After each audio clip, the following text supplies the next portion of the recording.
National Weather Service in the Quad Cities has issued a severe thunderstorm warning for northwestern Hancock County, central Lee County, until 11:15 a.m.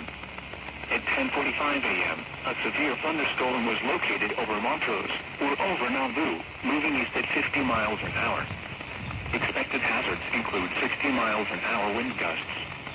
Expect damage to roofs, siding, and trees.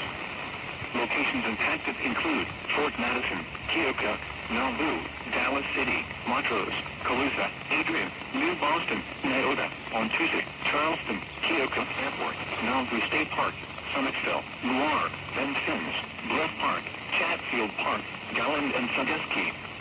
Take cover now. Do not drive your vehicle through flooded roadways.